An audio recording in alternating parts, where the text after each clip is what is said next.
Os seres humanos são criaturas que não são perfeitas. Nós somos criaturas perfectíveis, ok?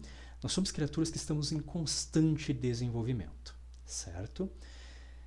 Quando que o nosso desenvolvimento termina? Bem, eu diria que ele não termina, que ele não acaba. Não estou falando aqui de questões espirituais, tá, gente? Eu estou considerando só a nossa vida terrena, independentemente de qual é a sua ideia de um pós-morte, né? Se acabou, se a gente vai para o céu, para o inferno, se a gente vai reencarnar, enfim, né? Se você vai para Valhalla ou se você vai para Hell, essa parte é contigo. Mas eu estou falando aqui dessa nossa vida terrena, independentemente de crenças, ok?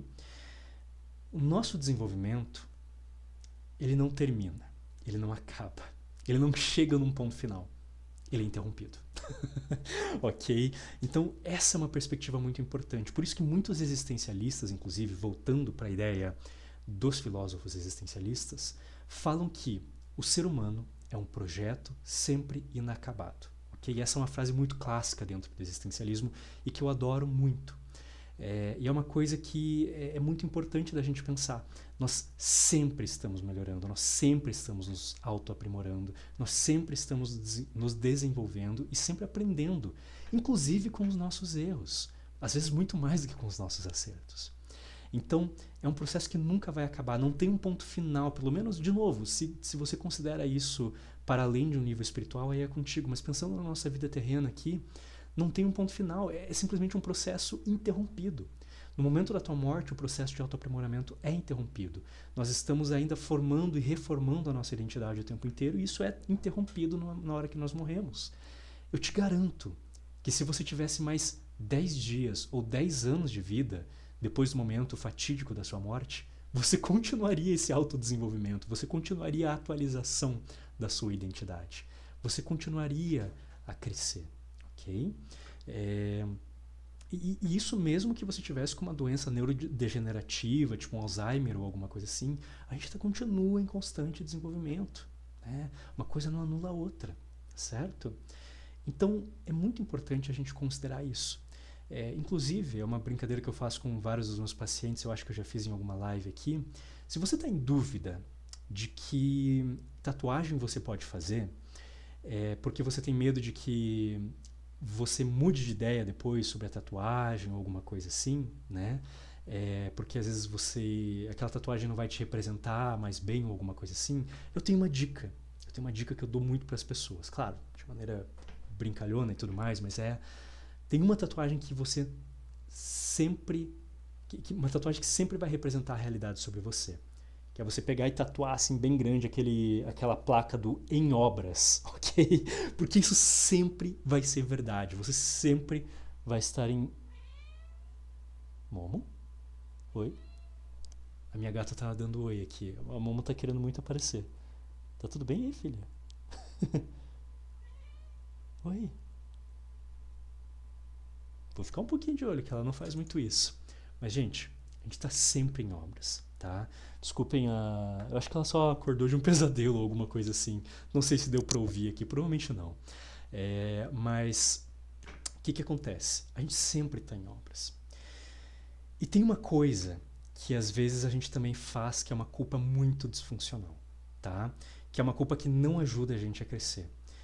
Que, de novo, a culpa, ela pode continuar o restante da vida, mas a gente tem que ter lidado com ela no sentido de entender que agora a gente está fazendo melhor.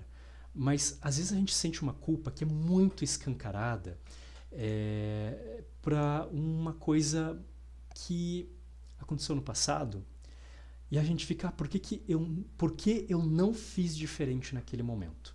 E vem muito essa ideia aqui pra gente. Por que vamos dizer assim, eu deveria ter feito diferente naquele momento? Por que eu não fiz diferente naquele momento? E daí, hoje em dia, a gente até está fazendo aquilo de uma maneira diferente. Mas a gente fica pilhado naquela ideia, fica cristalizada na nossa cabeça.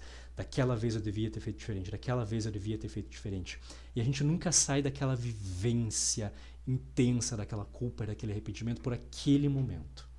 Percebe que isso é diferente da culpa que eu estava falando antes, que é aquela culpinha de fundo que fica no restante da vida, de que sim, eu gostaria de ter feito diferente, mas agora vamos continuar seguindo, eu aprendi com isso e eu vou guardar isso aqui na minha identidade. Não, não, não, é um negócio que está vivo, queimando dentro de nós, ok?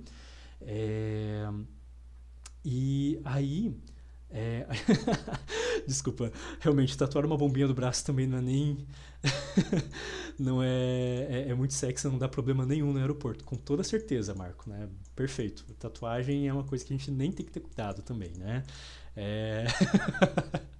Depois tem que me contar essa história. Mas, enfim, se a gente fica muito preso nessa ideia, a gente precisa pensar uma coisa muito importante, e é um tipo de culpa ou de arrependimento que eu vejo demais em psicoterapia também. E é uma frase que eu vivo, mas eu vivo falando para as pessoas, que é uma coisa muito importante. Vocês sabem que eu não sou o maior fã do mundo de ditados, porque tem muito ditado que é muito errado de um ponto de vista de saúde mental, ok? Tem muitas coisas que se falam popularmente que são besteiras de um ponto de vista psicológico. Não é porque muita gente diz algo que aquilo está certo. Eu sempre preciso lembrar as pessoas disso. Mas tem um ditado que é muito interessante que eu aprendi alguns anos atrás. E eu corri atrás e eu verifiquei que há uma alta probabilidade de ele ser verdade mesmo por algumas evidências. É um ditado antigo. É um ditado de uma outra cultura que tecnicamente já não existe mais. É um ditado romano, ok? Que diz: as corujas de Minerva voam ao entardecer. Putz, Arthur, nossa, fez total sentido pra mim. Cara, você leu a minha... É óbvio que não faz sentido num primeiro momento, com o que eu tô falando aqui, pelo menos, tá? Se às vezes você conhece um pouco de história, mitologia grega e romana, talvez você tenha pego a ideia, mas eu quero conectar aqui para vocês. Corujas, elas, em boa parte da Eurásia, elas eram utilizadas desde as culturas animistas, eu acho que se fala, né, que tinha muito a ver com ânima, espíritos, né, que estavam na natureza, às vezes, muitas vezes de animais, né? A coruja ela era representativa muitas vezes da sabedoria. Em alguns outros lugares a gente tinha outros animais, tipo corvo na mitologia nórdica e tudo mais, mas a coruja, ela era esse símbolo de sabedoria, de conhecimento. Então você tinha algumas culturas, por exemplo, mais ali no Oriente Médio, que foram afetando, obviamente, a Europa, né, por meio da Anatólia, que vai afetando a Grécia, você tem uma questão do Egito, você tem toda aquela questão do Mediterrâneo, e muitas vezes a deusa coruja, ou a coruja como símbolo, seria uma representação da sabedoria. Com o passar do tempo, a gente foi antropomorfizando, eu espero que eu tenha falado essa palavra certo, porque eu sempre erro alguma das sílabas, a gente foi antropomorfizando esses animais. Tanto que a gente tem algumas fases que a gente vai ver que mais antigamente muitos dos deuses eles eram meio animais, né? Como por exemplo no próprio Egito, isso aconteceu bastante. Com o tempo eles foram ficando ainda mais humanizados, porém eles continuavam tendo algumas características animalescas. Então se você for ver, por exemplo, na Ilíada, ok? Na Ilíada ou na Odisseia? Não, na Ilíada que fala mais sobre isso. Eu lembro de ter visto na Ilíada. O Homero ele traz na Ilíada, que foi o livro lá da Guerra de Troia, né? Direto está sendo falado de Palas Atena, né? Atena ou Atenas, né? A deusa, dentre várias outras coisas, da sabedoria, mas também da estratégia da guerra e várias outras coisas, né? Uma deusa muito guerreira também. Mas ela era muito a deusa da sabedoria. E aí a gente tem... e o Palas é um epiteto que se coloca para falar de diferentes aspectos de Deus, eu não vou entrar nesse ponto hoje, não é importante aqui pra gente, mas Atena, né, ele fala assim, Palas, Atena, olhos de coruja, olhos de coruja, olhos de coruja, sempre colocava esse olhos de coruja depois, então é divertido ver que vai passando o tempo e ainda vai continuando a ter essa ideia, muitas vezes aqui, de algum elemento do animal original que em outras culturas acabou sendo influência para aquele deus, né? Então tem a ideia de Atenas, olhos de coruja. Então você tem simultaneamente Atenas e simultaneamente coruja como sendo símbolos de sabedoria. A gente avança aqui para uma cultura mais romana, passou o período helenístico do Alexandre o Grande, passou várias coisas ali, e a cultura romana absorveu muito, né, fez um sincretismo muito grande com a cultura grega. E a deusa da cultura romana, que representava Atenas, era Minerva. Então Minerva acabou tendo nos seus domínios a sabedoria, que também era representada pela coruja. E aí a gente tem essa famosa frase: as corujas de Minerva voam ao entardecer. O que isso quer dizer na prática depois dessa pequena, grande aula de história? Viu só você ensinar alguma coisa, mesmo você querendo ou não. O que dá pra gente entender disso? As corujas de Minerva é nada mais nada menos do que uma analogia para a sabedoria máxima, a sabedoria pura, a sabedoria na sua maior, vamos dizer assim, expressão, né? Aquela coisa realmente que a gente vai considerar como o suco da sabedoria. vamos colocar assim. Então, a sabedoria vem ao entardecer. E vamos lembrar que nas culturas antigas não existia eletricidade. Então, o entardecer, ou seja, o anoitecer, o momento que já estava escuro, era muitas vezes o momento em que boa parte das atividades do dia já tinha sido encerrada. Era um momento que, óbvio, você tinha tochas, você tinha velas, você tinha outras coisas, mas você não fazia muito daquelas coisas do trabalho, das grandes escolhas, das coisas ao longo da noite, assim como se fazia ao longo do dia. O dia era o momento das grandes escolhas, dos labores e etc., das empreitadas e das empresas, ok? Tudo isso como sinônimo de trabalho, tá, gente? Então, o dia era o momento de fazer as coisas. E a noite, muitas vezes, era o momento que você não podia fazer muitas coisas. Estava escuro. Era o momento, muitas vezes, de refletir sobre o que você já fez. Então, a sabedoria vem após você já ter feito as coisas, em um momento mais tardio, no qual você está refletindo sobre o que já aconteceu. Quando a gente está no calor do momento, nós estamos em um determinado contexto, tá bom? E esse contexto ele é muito importante, porque ele vai determinar muito o resultado do que a gente vai fazer, o resultado das nossas escolhas e o resultado das nossas ações. E nós estamos em constante desenvolvimento. Nós estamos nesse constante ciclo, vamos brincar aí com esse ditado romano, de dia e noite, de fazer e refletir mais tarde sobre o que nós fizemos e crescer sobre isso. E não fazer, quem sabe, uma coisa que a gente se arrependeu, se sentiu culpado depois, no dia subsequente.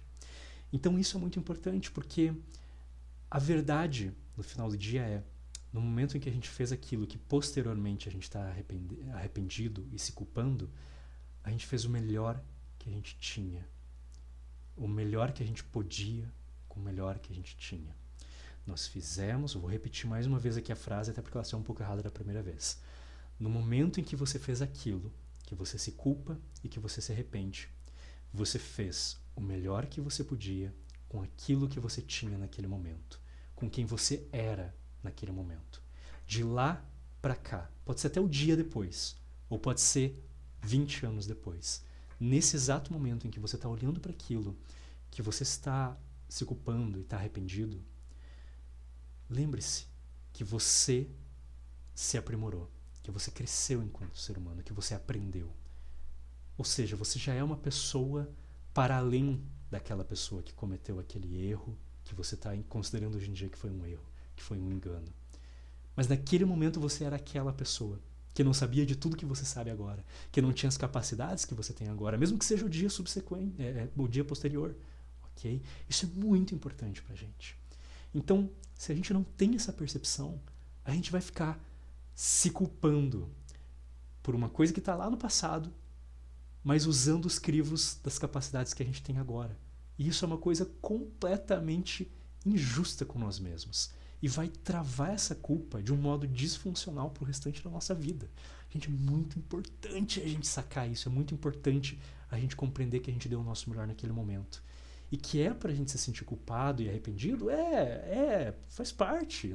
Não tem como evitar aquele fundinho de culpa, mas se a gente ficar chafurdando, remoendo pesadamente essa culpa para o restante da vida, ela vai ser uma culpa que só vai trazer sofrimento sem trazer o benefício, porque o benefício já veio, a gente vai fazer diferente, ponto, é isso que a gente precisa, ok? E daí a gente sente um pouquinho de culpa e um pouquinho de arrependimento de fundo, só para fazer a manutenção dessa mudança, para garantir que a gente não vai voltar para maus modos antigos, né? Para cometer erros, insistir em erros do passado, ok?